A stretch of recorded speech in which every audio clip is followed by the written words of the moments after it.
Good afternoon, everyone. Hello, welcome, and thank you for joining us on the session on on-site inspection team functionality. My name is Franz Ontel. I'm the chief of the training section of the OSI division, so I'm responsible for the training of OSI surrogate inspectors. My co-convener is a former colleague at the OSI division, Mr. Li Peng, and is now currently with the Chinese Arms Control and Disarmament Association. Just a quick announcement before we start. We've done some sequencing change. The content is still the same. The sequence has been changed. The presentation on GIMO will immediately follow the ITF historical perspective presentation. Both will be followed by the presentation on long-term consequence of radiological emergencies in relation to an OSI, and then the presentation on OSI in tropical environments. So, ITF, Inspection Team Functionality. It is a concept that is embedded in OSI inspector training. It is a critical component of the inspection team decision-making and operational framework, and is basically an OSI concept of operations. An OSI inspector starts her or his workday with ITF, and by the end of the introductory training, they speak the ITF language. Here to provide a historical perspective on the origins and development of ITF are the two original authors of the ITF manual, my colleague Mr. Luis Gaia and Mr. George Tuckwell. The floor is yours, gentlemen. Thank you.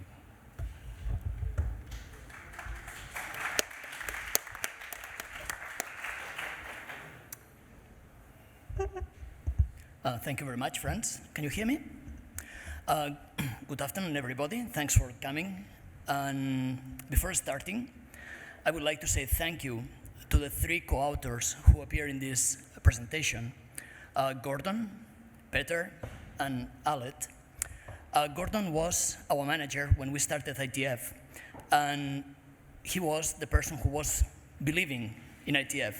So if ITF managed to be what it is right now, it's thanks to you, Gordon. And if ITF continued something like 12 years after it was started, it's because people like Peter and Alet developed the integrated information management system and the geospatial information management system for OSI following ITF. So gentlemen, thanks a lot. Very good. ITF. Franz, he defined it very well. What is it, ITF? It's basically the concept of operations of an on-site inspection. It's going to tell the inspectors how to conduct an inspection. It provides a space to think and to work, limiting expert bias and noise. Limiting, not eliminating, because it's impossible to get rid of bias. You are all experts. You have an area of expertise. You are all biased, more than what you think. You may have a big expertise, many years of experience in one area, and you think that your technique is the best one in the world. You're biased. Maybe you have little expertise, but again, only in one little area. All right, you don't know anything else. You are biased. You're going to try to prioritize your knowledge. We're going to try to limit noise with ITF. This morning, all of you took decisions, including which suit to put and so on. This afternoon, you would be facing the same situation. You would be taking another decision. You would be introducing noise in your decisions. So that's what ITF is fighting against bias and against noise. ITF provides a logic to inspect an area following multiple lines of inquiry. What does it mean? Our brains like to work following one path, and we have lots of trouble to have contradictory paths working simultaneously. ITF tries to keep track of all these paths, and it defines the flow of information to support decision making. The core of ITF is information. We collect information, the inspection progresses. I hope that you will get interested in this presentation, you will take a look online, and you will realize that there are 3 cycles running in parallel. We have one logic cycle, that is the ITF steps 1 to 5, and George will talk a little bit about that. We have a decision cycle, basically the daily regular meetings of the inspection team and the inspection team leadership, and we have an operational cycle. What does it mean? How to get out to the field, what to do, collect data, get back to the base, process the information, update the search logic, continue. That's what ITF is about. I hate these microphones. Apologies. I had to say it. Why ITF? George and I, we participated in the integrated field exercise IFE08. And we faced 3 key issues. There was no developed concept for the search logic. There was no framework for decision making, and the leadership and the information were contained in little boxes. We're going to see these 3 challenges one by one. First one, no developed concept for search logic. All the guidance we had came from the operational manual, which says that we had to reduce the size of the search area by applying techniques in order of intrusiveness. How to do it? No mention. What happened is that we conducted missions, many missions, too many missions, without an objective. So you see here myself, 15 years ago, on top of borehole 130 in Semipalatinsk former nuclear test site. And I'm not joking when I'm telling you that 15 years later, I still don't know what I did that day and why I was there. So what was the information that I was supposed to collect at that moment? We reached a point of no return. There was a moment when we had only one investigation line. We hit the wall, and now we hit the microphone. And what happened is that we didn't know what to do next. So basically, we just went to the field because we had to go to the field. First challenge. Second one, there was no framework for decision making. What was happening is that we were prioritizing doing things instead of getting information. So we were using the hours during the night time to process the information. So those photographs are real, there is no Photoshop. George looked like that, I looked like that. We were exhausted. We were spending hours and hours during the day collecting data. We were processing the data during the night. And when we were going out, there was no connection between what the different sub-teams were doing. What does it mean? We, geophysicists, did not have much clue about what the radionuclide people were doing, or the seismologists. How or why the radionuclide people went out that day to the field? We didn't know. How was that decision taken about which mission to send? Well, maybe sometimes we were joking that maybe the team leader who was hitting the table stronger. Challenge number 2. Challenge number 3, related to the previous one.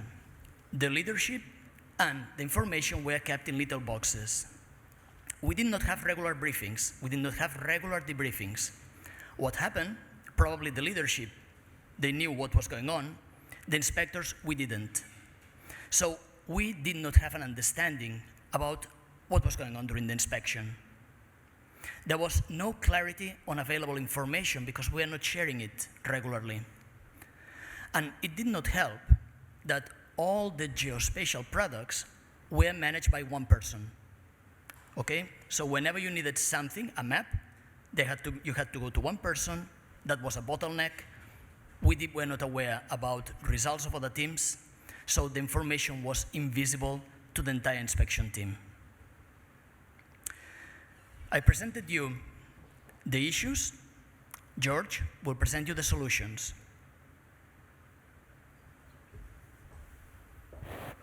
No? Perfect. Thank you.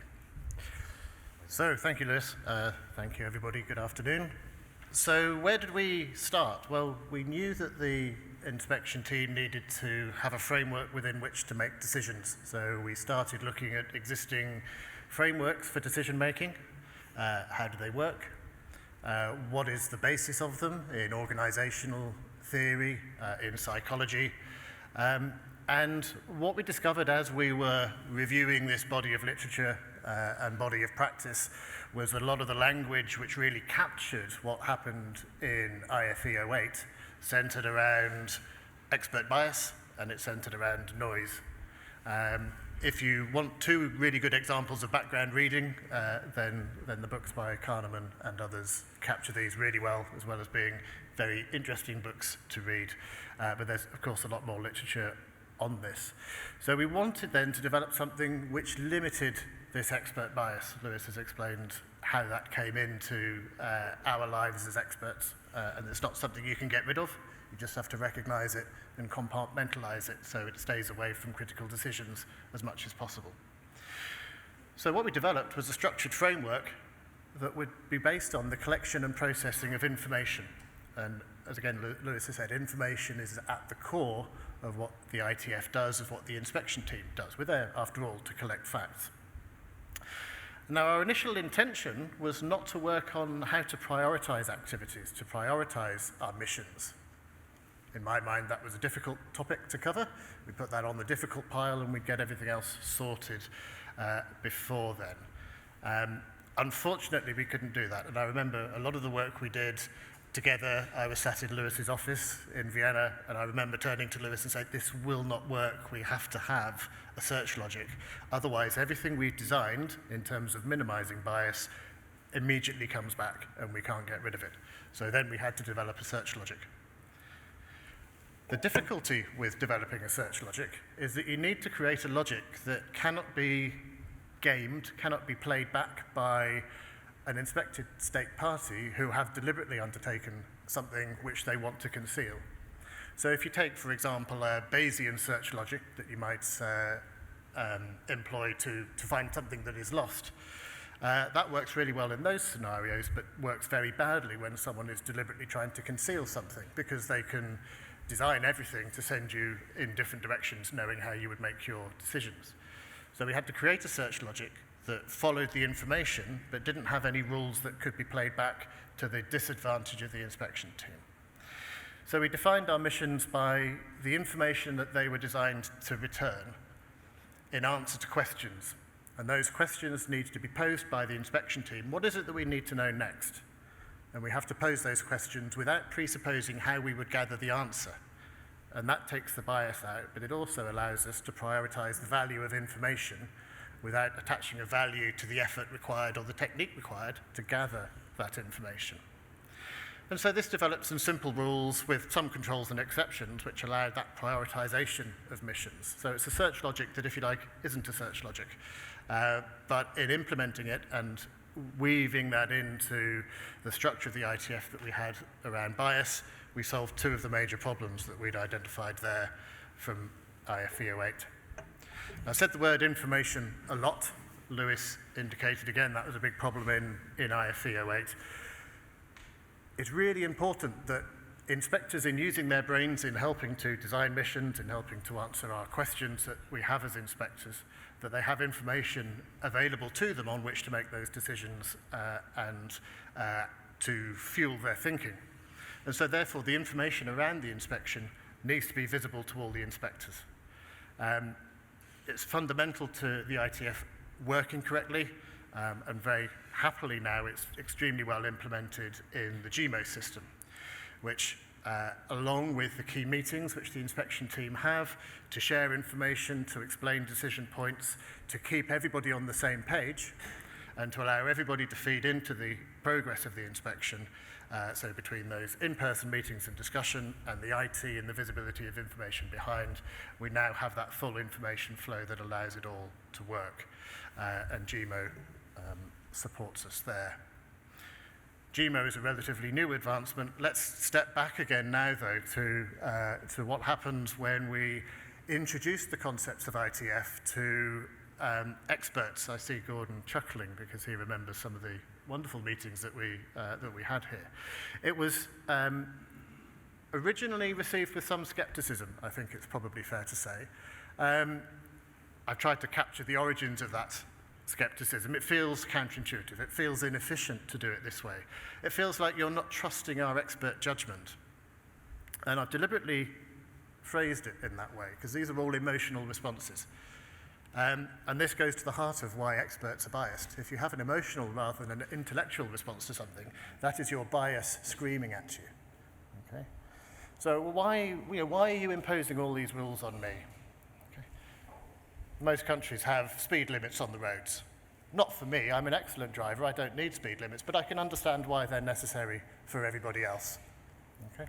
So if we could confront the experts as we did with their bias, starting by perhaps highlighting the bias of their peers, if they could recognize, well, yes, those other experts, of course they're biased, I'm not though, because I get it right every single time, then the nonsense of their logic falls apart, and we can start to get into where the benefits are. And actually, starting from that difficult position and convincing those stakeholders, they then became advocates, and really powerful advocates for what ITF was, showing that it limits bias and noise when introducing and taking decisions. It protects from unconscious decision-making, where you go directly to an answer without properly thinking it through, justifying it, having an audit trail of how you got there, backing it up with facts. And it tracks all of the alternatives that were rejected, so you can return to them and you can re-evaluate them on their merits and in the light of any new information that you might have received since you last looked at that particular line of investigation within the inspection. You have to remember that there were all those alternatives. You might focus on one area, find out everything you want to know about that, and then think, okay, well, where next? The inspection area is likely to be a big place, so there's a lot there still to discover. So, where are we today? As Prinz said in the introduction, it's now in the fabric of what OSI does through the training and through the exercises that are run. It's been implemented with success since 2013 as part of expert meetings, as part of training events, and in the build-up exercises, and then its big test in IFE 14 in Jordan, where the entire simulated inspection was run using the ITF cycle, using the meetings, using the information flow. And we learned a great deal about it there, largely that it works, but also how to streamline the procedures and refine it. And for sure, there's more to learn and more to refine. ITF will be used for the 2023 directed exercises, for the build-up exercises next year, and in IFE 25, which I'm extremely proud to have been involved in developing something that has now become so fundamental to what OSI does. So, if you want to know more about the ITF, the PTS invite you to apply for one of their training events, and do get in touch with them. We always do enjoy a good discussion, be that fast or slow. So, thank you very much.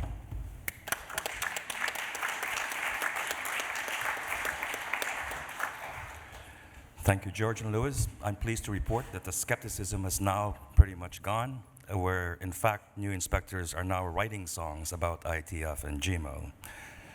The floor is open for questions if anybody wants to ask the panel.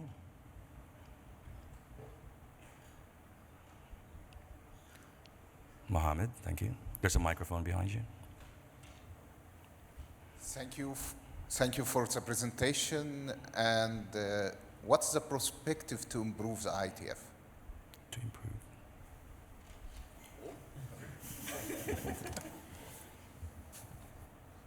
It's already perfect.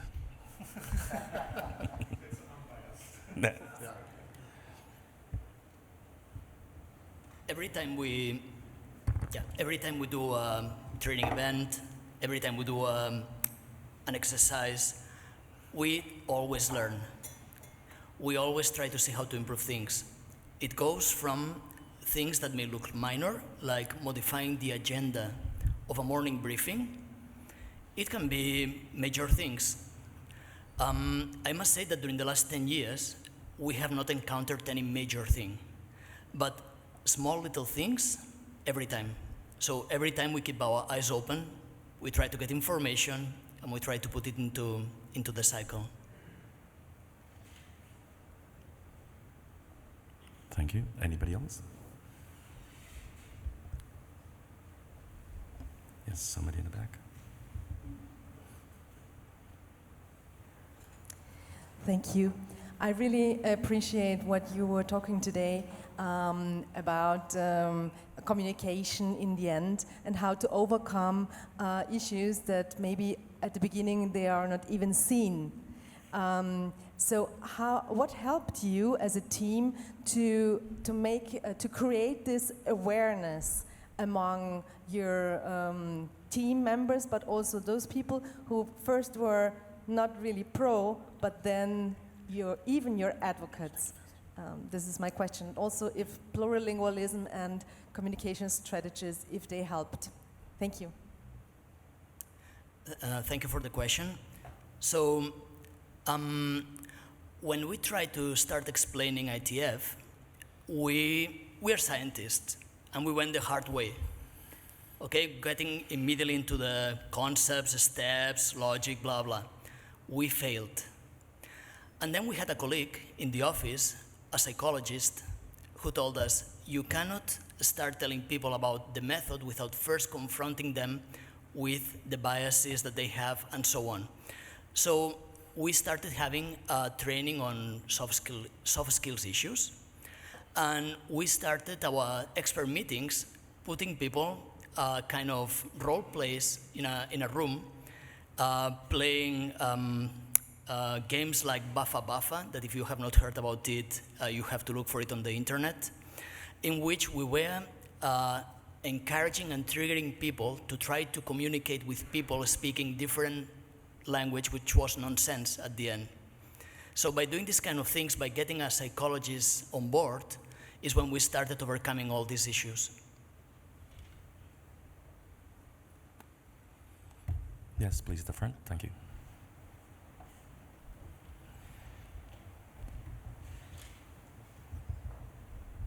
Thank you. I'm just curious about the prioritization based on information value.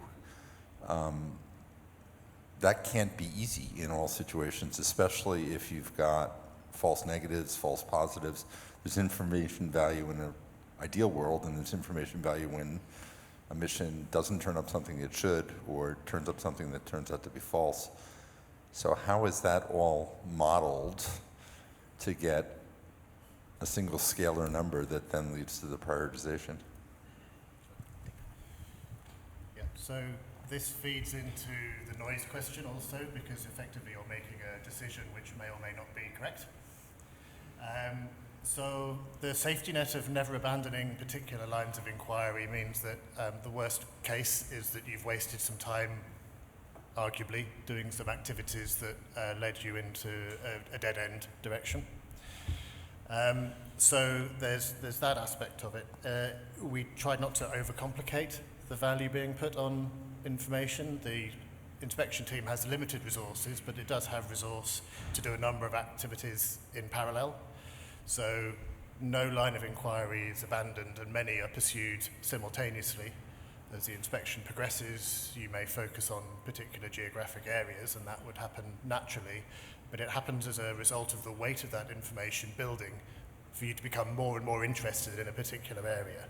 So the basic first step is to not agonize over the value of information, to give a really simple score of how interested you are in a particular feature or geographic area, and then consider what are the key questions that you need answers to, and then how badly do you need to know, or do you want to know those answers? Which ones would you like to hear the answer to first? Knowing that there's a safety net that if you get those in the wrong order, it doesn't matter, it just takes a bit more time. Thank you. Time for one last question before we go on to the next presentation. Okay. Sure, go ahead, please. The likelihood of getting it wrong filtered into the information value? Is the likelihood of, I assume different missions have different confidence intervals associated with them. So is that confidence interval, does that filter into the information value or not It does. So one of the meetings focuses the leadership of the inspection team around considering the current state of knowledge and therefore the current state of interest in a particular feature or geographic area. And in doing that, they have to take a round view of all of the information available, including making those judgments on the weight to give particular pieces of information, an ambiguous visual observation or a really characteristic important visual observation. Measurement of certain radionuclides may be conclusive, may be very inconclusive, and so on. And so it's the judgment then of the inspection team to weigh up that information. And therefore it's really important that the technical subject leaders who are closest to developing that information through the reports built from the missions, that they are aware of the caveats and the limitations and the origin of that information. And the same thing goes to information which may come into the inspection via other means, through national technical means or through clarifications provided by the ISP. All of that information needs to be taken on its merit and considered in the round. And may I? Yeah. And one additional thing, everybody in the inspection team can suggest a mission. Whenever you suggest a mission, you have to estimate the technical risk of the mission not returning the expected information.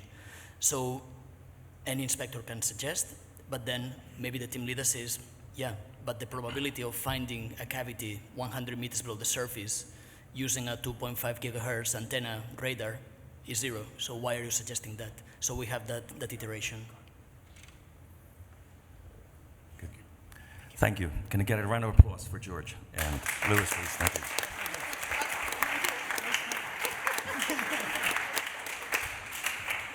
Our next presentation is on GIMO.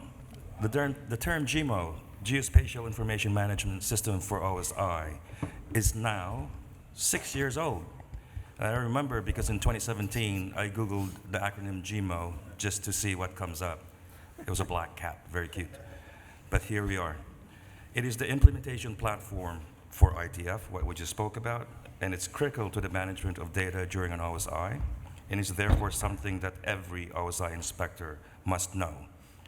Here to present the paper on the recent updates and developments on the GIMO platform are my colleagues from the OSI division, Mr. Alid Rowlands and Mr. Janetta Ng. Go ahead, Al. Good afternoon, everybody. This presentation is the culmination of 6 years, I think, yes, of work following on from lessons learned during IFE 14. So as we approach IFE 25, GIMO will be a central pillar of that particular event. I'd just like to acknowledge this at this moment in time, my co-authors, so John Edda and Peter in the room, as well as all the other people, the countless other developers and contributors that have helped in the development and evolution of GIMO over those 6 years. And at this point, I'd like to highlight the importance of our third training cycle surrogate inspectors who have had an opportunity to use GIMO over the years and who've fed valuable information, provided feedback for us to improve the functionality and the user-friendliness of the application. So, oops, now I went too fast and I have to go back. There you go. So, George, it's difficult to follow George and Lewis because they're excellent presenters. So, but they've set the scene for this presentation, and they've set the scene and they've explained what inspection team functionality is all about. So I don't need to repeat that. But what I do want to say is that GIMO helps us. It supports the implementation of inspection team functionality from beginning to end. Okay, so. GIMO is a system of hardware and software applications that helps us to do all the things that we need to do in the course of an inspection, to plan inspection activities, to manage data flow, to control data and samples, to protect information, and finally to report the findings of our activities. GIMO is a platform. It's quite substantial in its remit these days. For this presentation, I want to highlight 5 aspects of the GIMO platform. I'll briefly review how it helps us with search logic, exactly what George and Lewis spoke about. I'll talk about how it helps us with data gathering in the inspection area, how it supports the gathering of environmental samples, how those are measured and analyzed, how it supports the review and classification of data, and how those data then are disseminated within the inspection team at the base of operations. So the course of GIMO during an on-site inspection actually starts back in Vienna during the launch phase of an inspection. And GIMO actually starts at the Operational Support Center during the launch phase. And this picture on the left here depicts the scene where the initial inspection plan is being prepared. Once the initial inspection plan is ready, it gets transferred to the point of entry and eventually goes to the base of operations. And here you have a photograph of the base of operations during the IFE 14 in Jordan. And you can see we have different instances of GIMO at play here. We have the so-called working area and the receiving area. And within each of these locations, we also have different instances based on the classification status of data. So we have an instance for highly protected data and an instance for protected data. We also have, at the base of operations, the laboratory, and we have a custom GIMO application for the laboratory to help us to support the chain of custody of samples, for us to be able to measure and analyze, and then for those reports on those samples to be generated. All of those instances exist in an air-gapped environment. They don't talk to each other directly. There are no cables connecting these instances. I'll come back to that challenge in a minute. And finally, we have a GIMO application that deals with the field with the gathering of information within the inspection area. As you know, paragraph 69 lists a number of different techniques, and the GIMO field application needs to accommodate the data gathering requirements of all those different techniques. So the key features of the GIMO application is that it exists within a local aerial network, so you cannot connect to it from outside that network. It is geocentric, it's geospatially based. So the information that we gather during the course of the inspection is boiled down to a location. So maps are a central component of the GIMO infrastructure. The GIMO platform is constructed based on open source technologies, and it exists independently from any other application, and it requires no connectivity with the internet. And this is an example. The map there shows an illustration of the GIMO interface in the working area. So let's move on now to those 5 different aspects that I mentioned that I'd like to cover in this presentation. The tools to support search logic and mission planning to begin with. GIMO adheres strictly to the ITF concept. ITF steps 1 through 5 are embedded within the GIMO psyche, if you like. We've tried our best to make the applications as intuitive and user-friendly as possible, and I provided again an illustration there of the interfaces we have in the working area, showing the map interface and what we call the central dashboard, providing easy access to information. What we try and do within the application is to share information as required. So we apply the need to know principle, but also we encourage information to be disseminated within the inspection team through the generation of technical mission reports, for example. And I'll come back to technical mission reports later on. This is an example. In the top left-hand corner, we have the interface. Oops, daisy. I press something. Back. What do we have an additional screen just appeared. Oh, that's not us. Something else. There you go. Okay, so let me go back. Okay, so in this screen we have the view, the interface that's used to plan and resource missions. Again, it implements drag and drop functionality. It makes it easy for the operations officer, in this case, to resource field teams to go out the following day or the day after to perform field activities within the inspection area. And in the bottom right-hand corner, we have an illustration of GIMO being used in one of the meetings, inspection team meeting number 1, where the inspectors gather together and they learn about the plans and they discuss the plans for that particular day. So this is used regularly within the course of the field team functionality. Data gathering within the inspection is core, and we have constructed an Android-based application that facilitates data gathering. So within the Android application, we have developed navigation tools that helps the inspectors navigate from the base of operations to their destination in the field and tracks their location within that area. Beyond that, then, the field application supports data gathering for each individual inspection technique.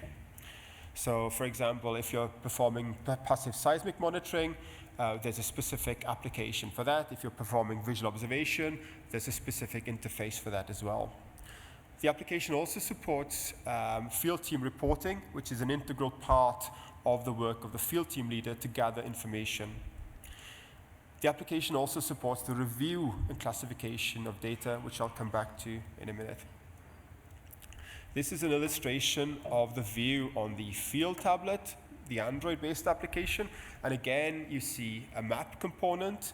So the inspectors can navigate from A to B, and they can click on their mission for the day, and that opens then an interface for them to gather relevant information. The image on the right shows the interface for the installation of a passive seismic monitoring station, for example. So each and every inspection technique has an individual interface to support data gathering.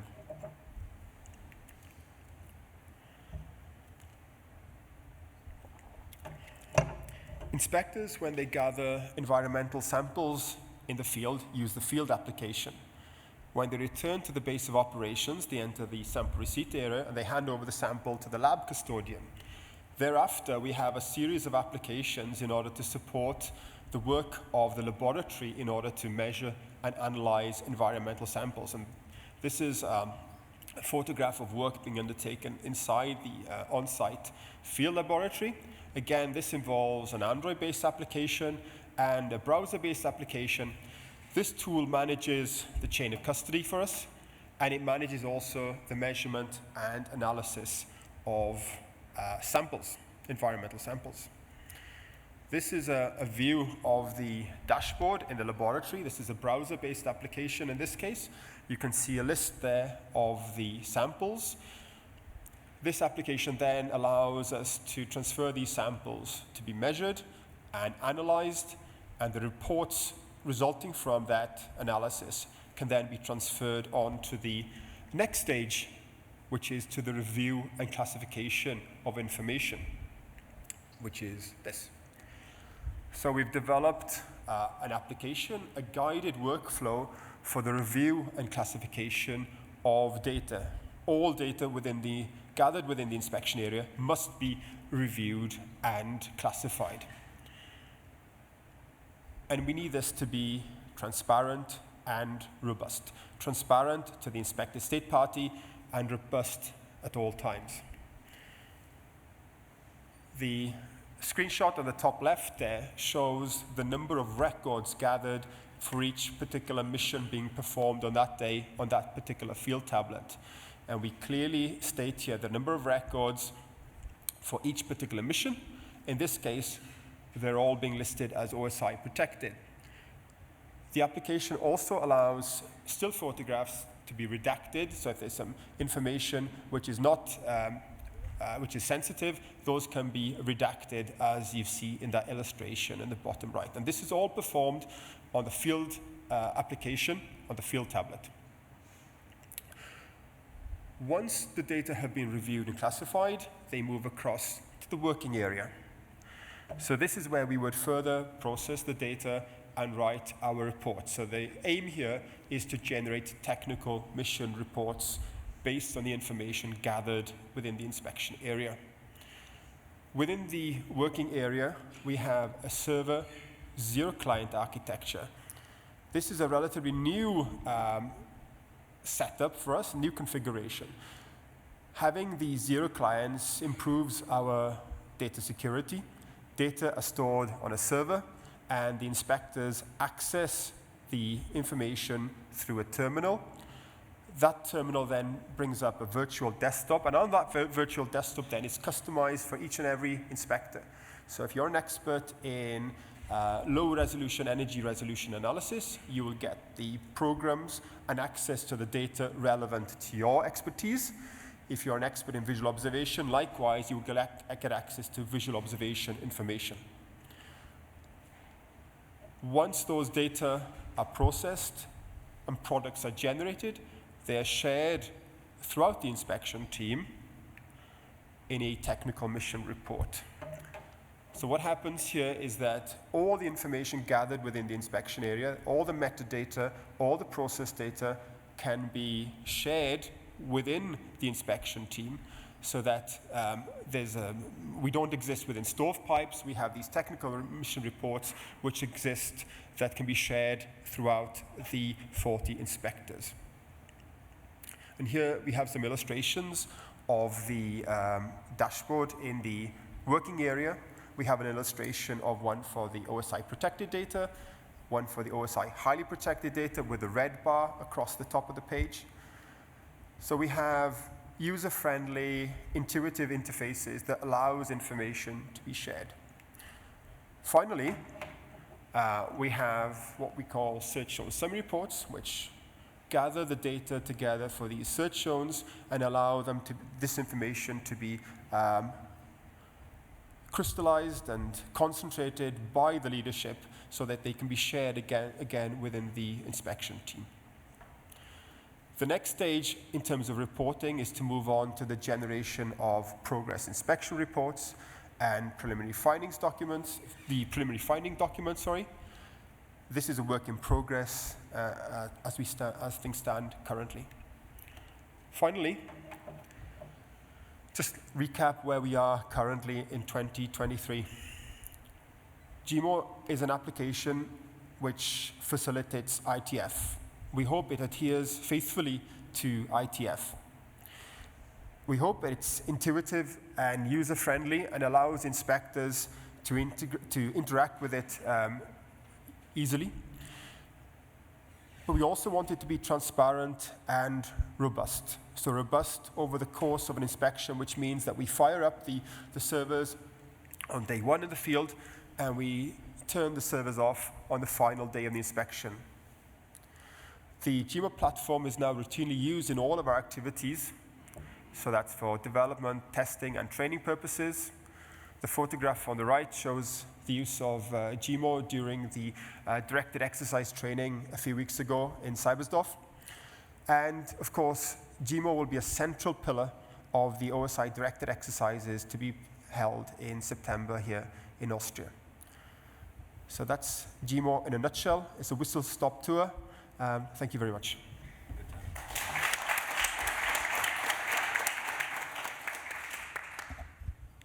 Thank you, Aled. Just to add, we also have an instance where we have our sergeant inspectors log in remotely and practice GIMO from their home computers.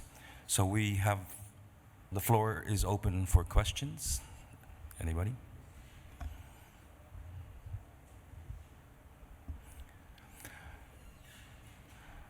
I have a question, but I know the answer because we trained for it.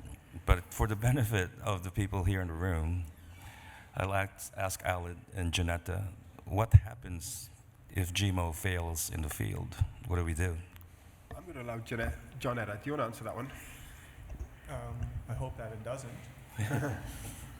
But it would follow what would take place. It would follow what it would take place in IFE 14, which is paper forms. So I guess the difficulty for me, I'm very recent to the team, and for GIMO to embody ITF, it's actually, I believe in it. So that's one of the things. Number two is with the forms, it used to be that people would fill out forms, and our inspectors would fill out forms, and they would be scanned into the system.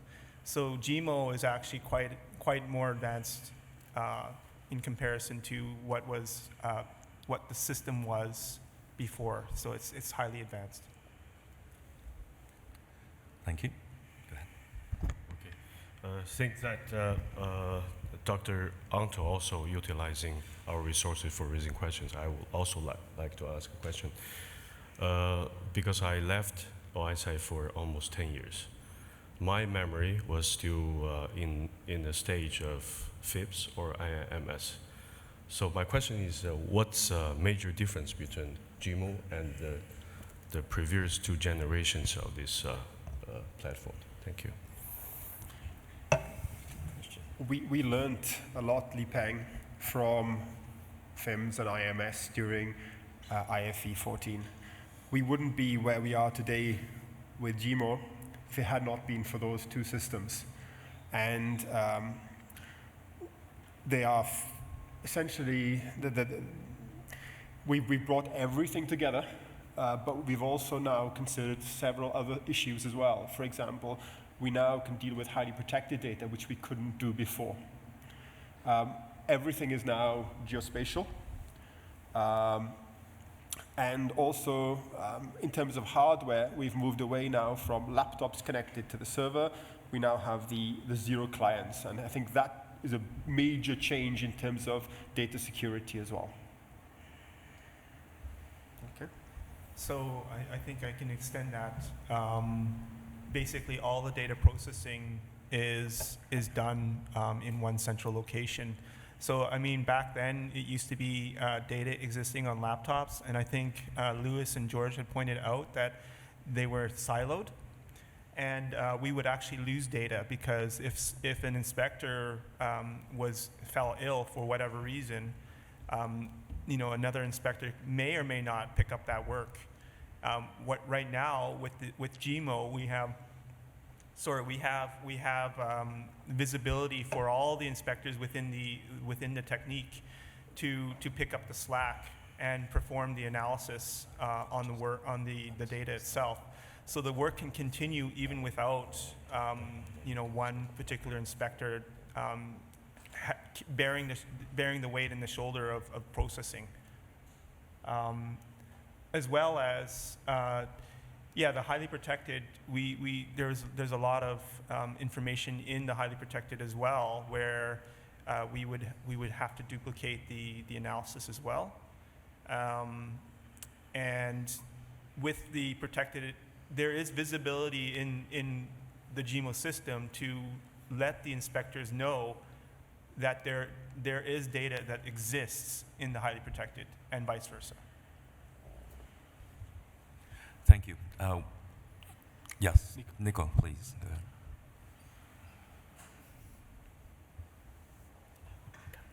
ahead. Thank you, Alet, for the nice presentation. I have a question concerning the future of GIMO. What functionalities do you plan for the future? Thank you. Okay, let's talk about September, first of all. The system is currently frozen, and there'll be no major changes to GIMO up until the directed exercises in September.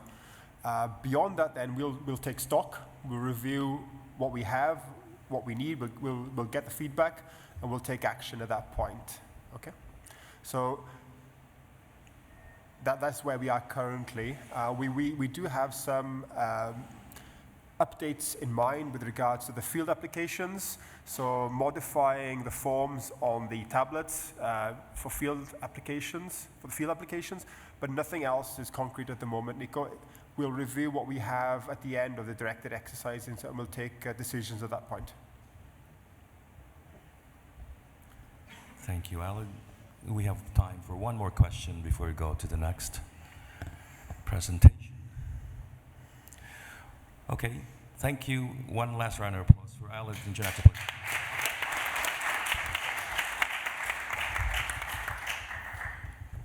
As we all know, that the on-site inspection could be conducted in any place in the world. So in that case, there will be extreme challenges ahead of us. So our next presentation will be given by Dr. Nalin, and he will give us some idea about the experience in the tropical regions. No. The radiological first. Oh, yeah, radiological. sorry. Yeah. Oh, because it's, excuse me, it's, I was informed that we missed one participant. Yeah. No, she's here. You came just in time. Oh, okay. No, I'm sitting here all the time. Okay. Of course. Oh, sorry. We are faced with challenges. Environment is one of them. And another challenge is a real environment that we will be conducting on-site inspection in the radioactive regions. And to build up the culture of radiation health and safety would be very important for the inspection teams. And this is also one of the essential elements for inspection team functionality. So next, we would like to invite our lady to give us some good food for thought. Yeah. Because of their lessons learned during the Fukushima and the other very valuable experience. The floor is yours, please. Thank you very much.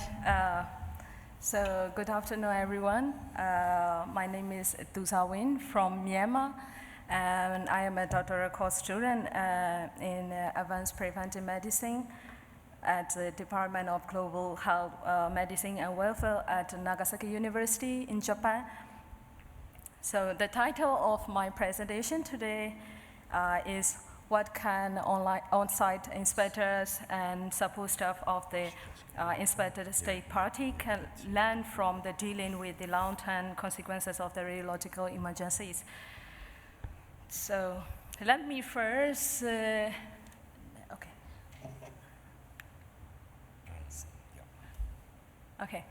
let me first introduce my co-author, but they are not here, but Dr. Martin Kalinowski from CTBTO, and my professor, Jack Locher from Nagasaki University. And in this presentation, the objective is to highlight so-called co-inspective process, cooperation between expert and stakeholder, so which is recommended by ICRP, International Commission on Radiological Protection Organization, for empowering affected people after a nuclear emergency, and can be a model to train inspector teams in terms of in the event of the on-site inspection under the CTBT. So Chernobyl and the Fukushima nuclear accidents have demonstrated that the active cooperation between authorities, experts, and the affected people in the recovery process that follow these severe events was an effective way to help affected people to make informed decisions about their protections and that of their loved ones. So it is demonstrated that this cooperation improved the effectiveness of the protection strategies implemented by authorities. So it is important to emphasize at this stage that the measurement of radioactivity carried out jointly by the expert and affected people play a key role in helping them to understand where, why, and how they are exposed to radiation in their day-to-day life and regaining their confidence. So indeed, after a nuclear accident, people are lost. They no longer trust the authorities, experts, and they gradually lost control over their daily life. And so what is at stake is clearly the preservation of their dignity, where it's seriously damaged. So fully removing radioactivity is not achievable, and many consequences become irreversible, such as mass departures, community disruption. So rebuilding social trust require involve affected people and relying on the right cooperation between stakeholders. In this cooperation, so it is very crucial to respect individual choices. So another slide. When engaging with the affected people, experts should adopt a prudent approach in managing radiation risks. So the objective is to keep all exposure as low as reasonably achievable following the optimization principle. And to protect, another objective is to protect people, but at the same time to promote their quality of living with the communities, and not to make people accept the risk, but to empower them to make informed decisions about their protection and life choices. So the lesson learned from Chernobyl and Fukushima have led to the development of co-expective process, which is a key aspect of the most recent recommendation of ICRP for protecting people in case of a large nuclear accidents. So it is to note that this recommendation can be applied in all situations, and events involving the presence of radioactivity in the direct environment of people.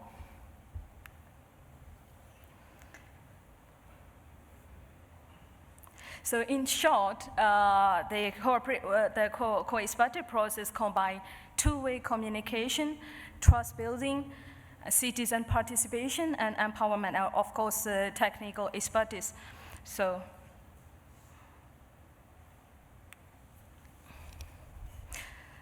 the co-expective process has been implemented successfully in various locations in Fukushima, such as Kawauchi, Suzuki, and Yamakiya village, and Kashiwara city.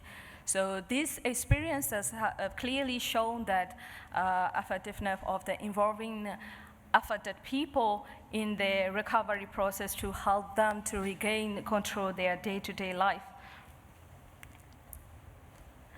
So my convention is that the co-expective process can be effectively adopted to support preparation for inspection intervention in our field. So by combining affected risk assessments and management with risk communication, this approach creates an environment where affected individuals can understand, and thanks to the measurement of radiation and the situation they are facing, and adopt the right action to protect themselves. In fact, during on-site inspections, inspectors and then support staff may be confronted to the radioactive contamination very similar to those experienced by a resident in a radiation-affected area. So it's therefore, it is important to develop practical radiological protection cultures among on-site inspector, support staff, and health and safety experts. To address these possible actions include developing a practical guide for all stakeholders involved in on-site inspection and training sessions, creating a comprehensive and user-friendly guide would outline best practices for radiological protection during inspection, and including safety protocols, decontamination procedure, and radiation monitoring techniques. So the aim is to ensure accessibility of this guide to health and safety experts and other parties present during the on-site inspection to facilitate knowledge transfer. So to adopt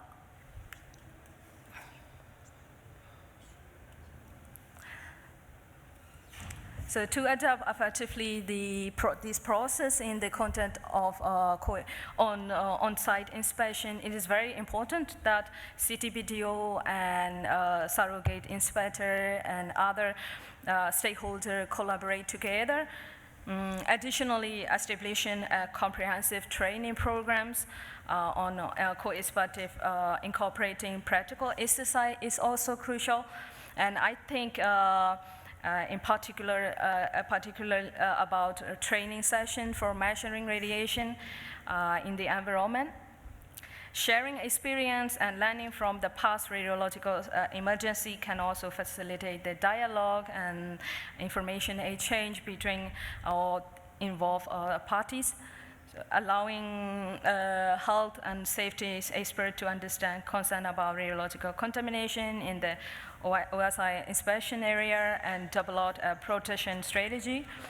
Adjusted to evolving radiation hazard knowledge is vital as surrogate inspector move into the field. So here, conclusion. So in conclusion, the experience with Chernobyl and Fukushima accidents has demonstrated the key role of open dialogue between all stakeholders, of having experts at the service of affected people with the support of authorities. So this lesson call for empowering CTBTO surrogate inspector and support staff on how to behave properly and effectively to protect themselves together with the affected population during the inspection activities. So the most effective way to involve them in this process is, as mentioned on the slide, primarily listen to them carefully in order to fully understand their feelings and day-to-day concern while on inspection. So yeah, if you wish to know more about the co-inspective process I mentioned, you can find details in these references. And for more information about what we are doing in Nagasaki, please visit our department website. And lastly, I would like to extend my sincere gratitude to my professor, Jack Loescher, and Dr. Martin Kalinowski for their support. And I would like to receive your comment and suggestions on this topic. And thank you very much for your attention.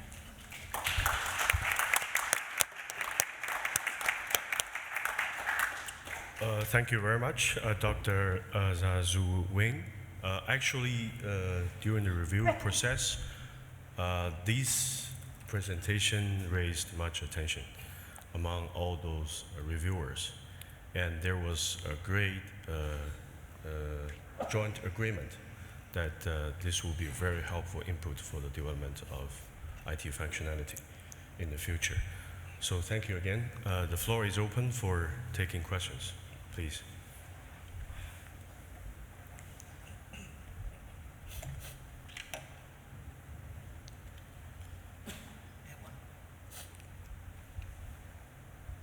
Which one?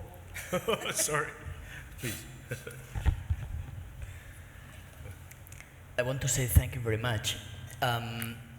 It's a science and technology conference, and 2 out of 3 presentations have been about communication, trust, getting exchange of information.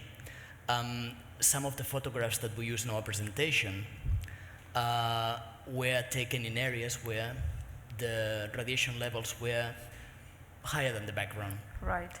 And those exposed to those areas were not told. You can imagine how quickly we lost trust conducting that inspection. So I want to say thank you very much, and please continue. Thank you very much. Thank you. Any other questions? If no, now we turn to Dr. Nalin for your presentation. The floor is yours, sir.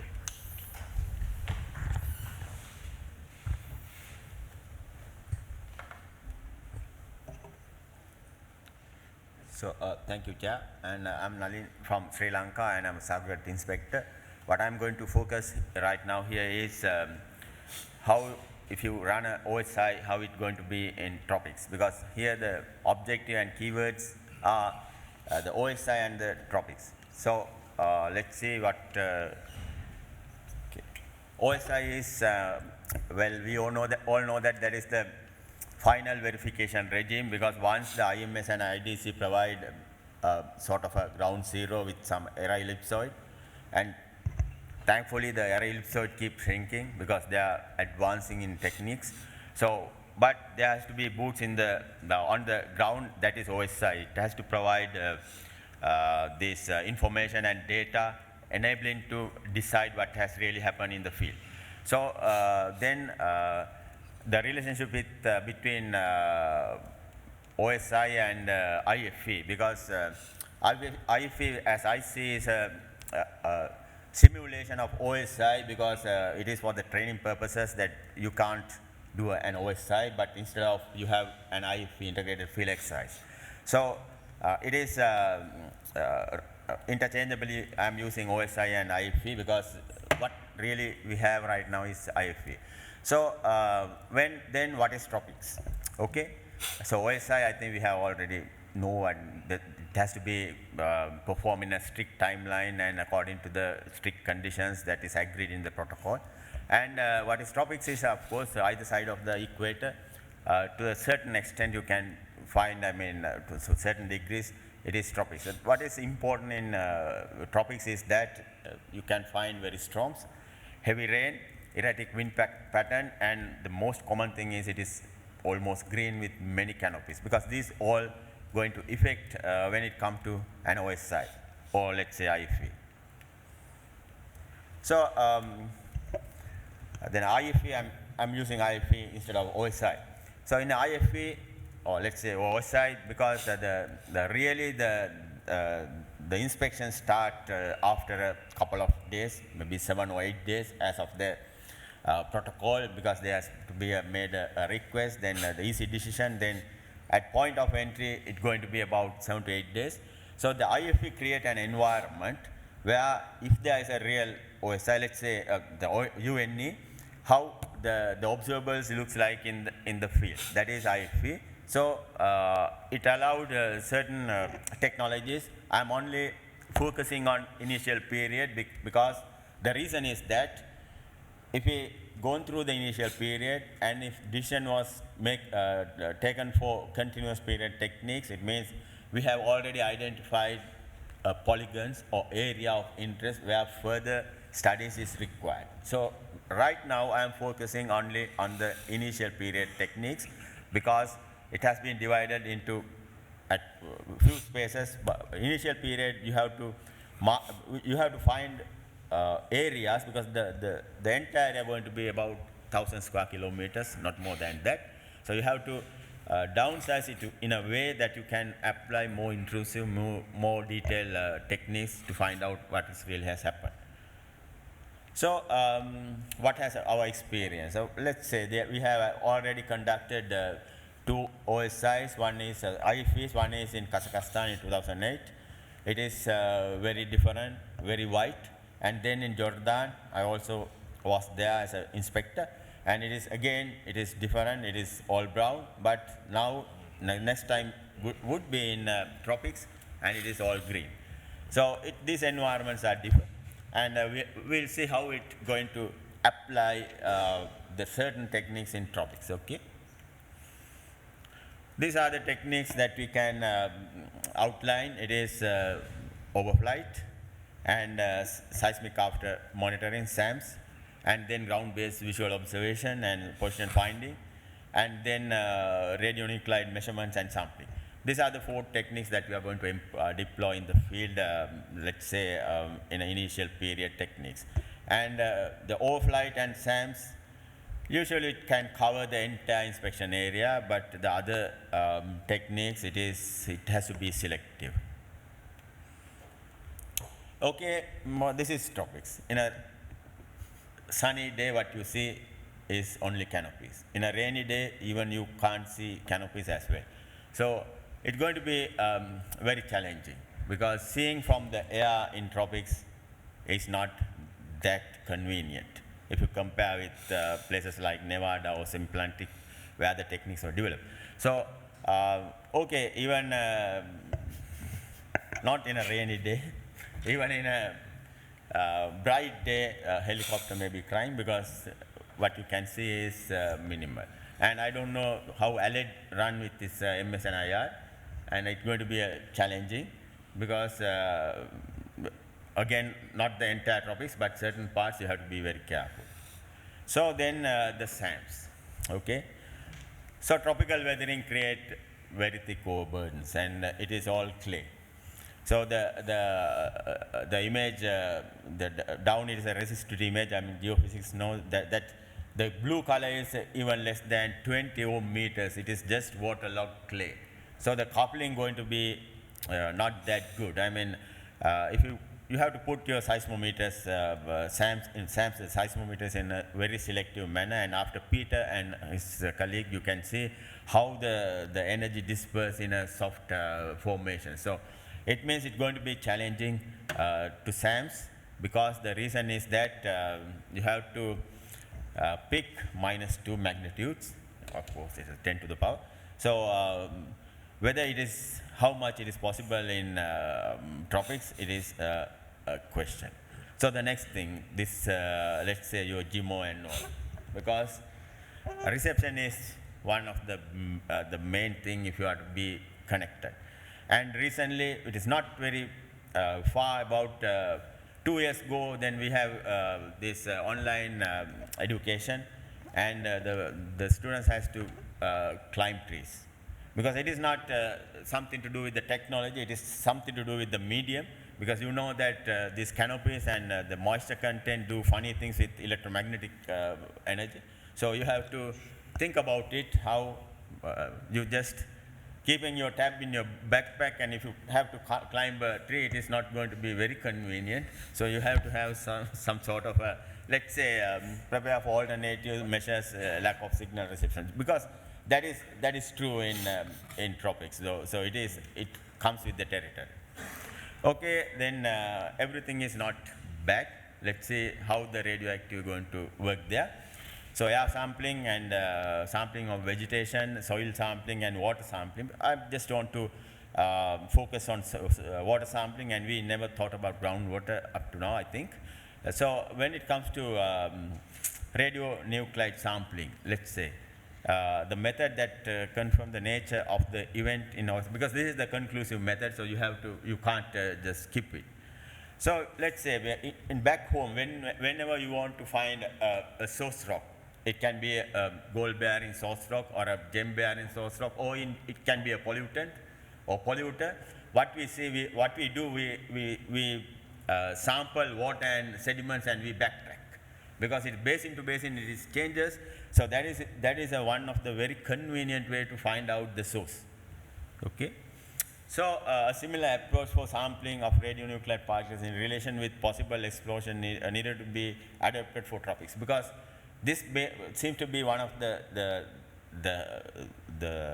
techniques that could apply in tropics, so you have to focus on that.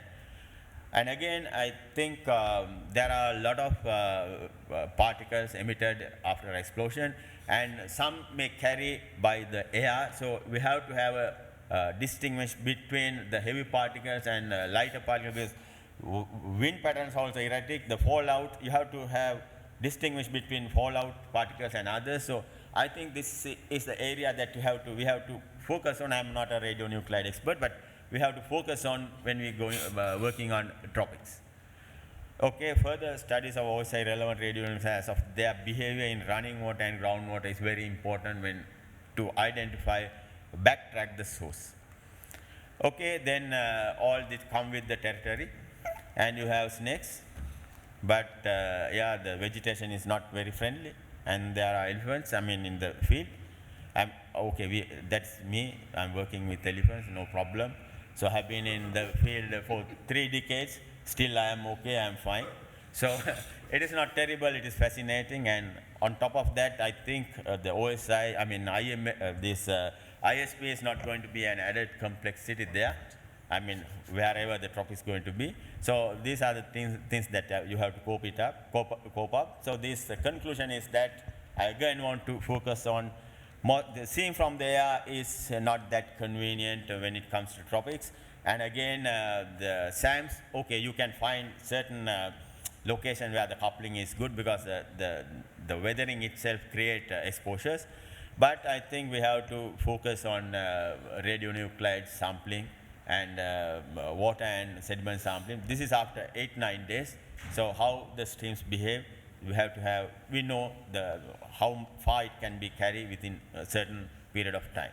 So these are my references, and a special thank to CTBTO website. So I captured some of the pictures there, so they are not going to sue me, I'm sorry, I'm sure.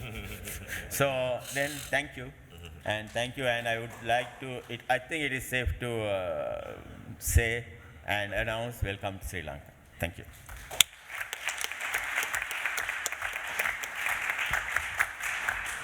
Thank you very much. It's very interesting. The proper presentation at the proper time. Yes. Questions? So please, ladies first.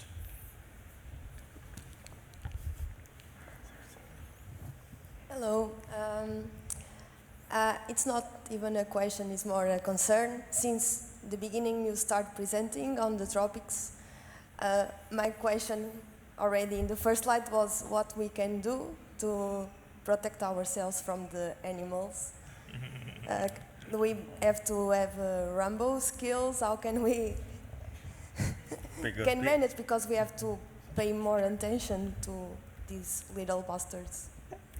Don't be afraid, people live there, including myself. I mean, we can cope up with these things. I mean, let's say elephants. If you know the behavior, if you know the daily routine, we can avoid things. I mean, even let's say snakes. So they don't, unless you provoke, they won't attack. So you have to be a bit vigilant. We have to be real visual observers over there, and you can, I mean, that won't be a big issue. I assure you that, no problem.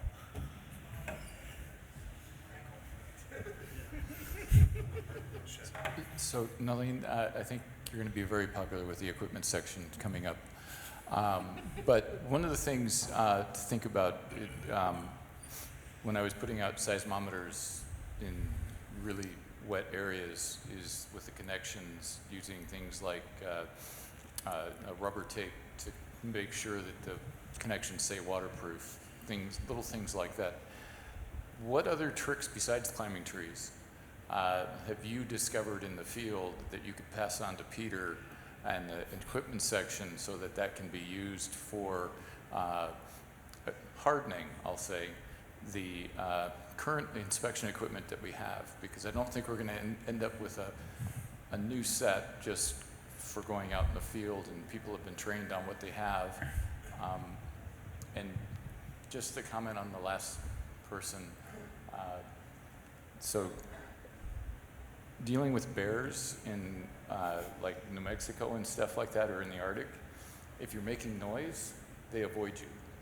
So the same thing goes in the tropics. The animals don't want to necessarily interact with you, unless, of course, it's something that's hunting you, in which case you have a real problem anyway.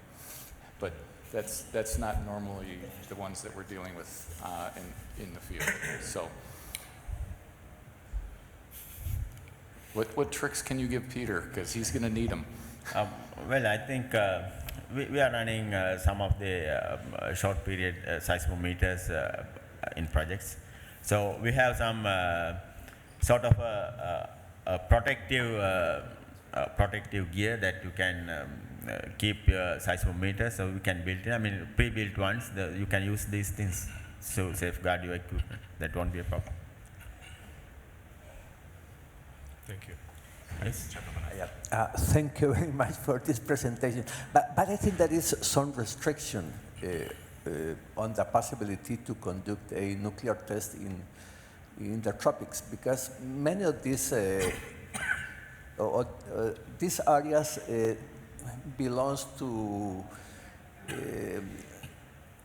two areas declared free of nuclear weapons, for example, Latin America and other regions. It's a matter for on-site inspection has to be trained, even that there is some constraints on these declarations? If you see the map, I think non-signatories, they are partly in the tropics. And what I see, the techniques were developed based on the past experience. And most of these test sites were in deserts. So now some guys in the tropics, yes, they can do nuclear test. So we have to be prepared. Yes, okay, and the other is in the transition between the tropic and the north or the south, it is different or from the exercise that on-site inspection team have done? Well, if you see to the south of equator, there's very few countries. To the south to the equator is very few countries, but the climatic conditions and the rainfall and the wind patterns, okay, it goes this way and that way, it's okay, but it creates almost similar environments. Thank you. Thank you.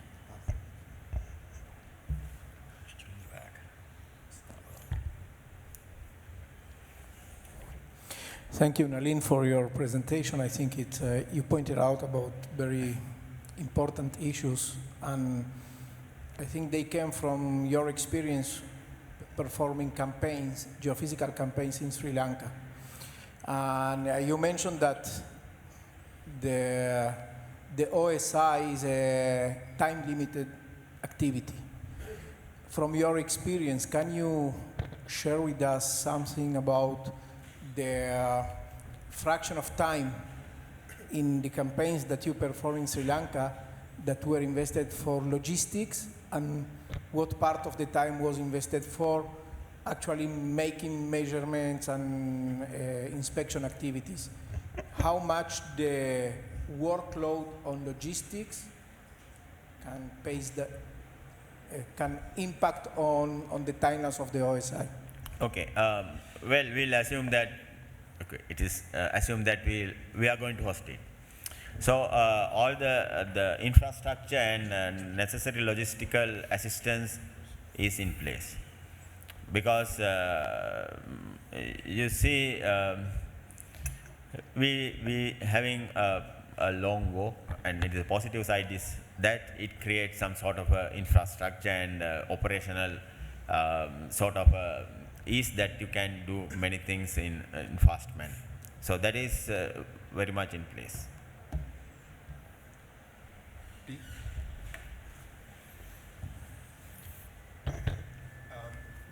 Since Nalin, you called out MSII, I think you're perfectly correct. I think that overflights in general would be problematic there.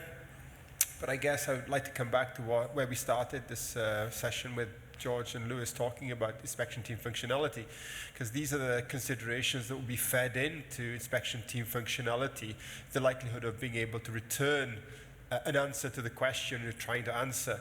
And I'm thinking to myself that one of the big issues which applies to all of our techniques will be position finding, because position finding is central to everything. And I'm thinking of buying 30-meter long poles to get above the canopy, because I believe that the canopy actually is a serious issue. This multi-layered canopy that you have in the tropics is a real challenge for position finding. Yeah, back home we use maps. I mean printed maps. Absolutely. And there's nothing wrong with that. Absolutely not. Yeah, it will be easier than training inspectors to climb trees. One technical question. As you know, one of the observables related to an underground nuclear explosion is a change in the water table level.